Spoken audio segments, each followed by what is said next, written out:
Are you trying to change something in your life and you find out that all kinds of crazy things keep happening to try and stop you, it seems?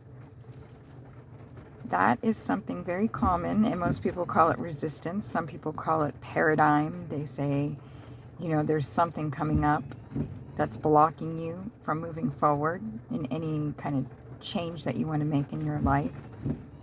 Something was brought to my attention that can actually change that, even that way of looking at it, to something much simpler. So basically, it's the relationship between expectation and resistance. So internally and subconsciously, when you're trying to make a change in your life, you're going to find resistance because subconsciously you have expectations that you have set upon yourself. And in trying to change your life, you're not sure what those new expectations should be. So you're thinking about who it is you want to be or what it is you want to do and what will happen when you get there. But you're having a really hard time deciding how you will be when you get there. And so maybe you're trying to decide that. And while you're trying to decide how you're going to be, your expectations for yourself are going to have to be constantly changing.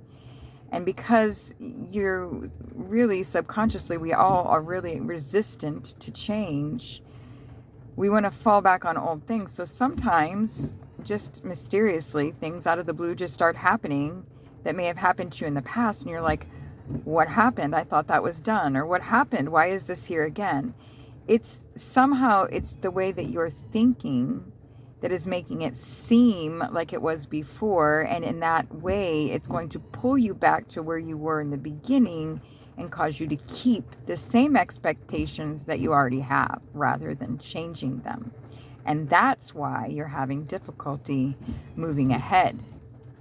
Also, if you have shared your expectations, like your belief that you are changing or you're doing something new with others, you also have to worry about the things that they're thinking. They don't know your expectations, and if you don't understand your own expectations, that can make it quite difficult for them too. So the first step that you really should be thinking about is what your expectations are. Do not tell everyone what you're planning on doing until you understand your own expectations for yourself and feel comfortable with them. And give yourself grace, because your expectations for yourself are going to change quite a bit. And they're going to be bumpy. They're going to go back and forth. You're going to find resistance. You're going to find things happening. But those things that are coming back to you or are happening to you are just happening to you in a way that your brain is just perceiving that they're happening in this way because it wants to stay the way that it already is. It's difficult for change to happen, especially if you have no idea what you expect or what you want to expect from yourself. You're changing your habits, maybe. You're changing your activities that you're doing, and you're trying new things. So just keep trying them until you feel comfortable, and eventually everything will work itself out.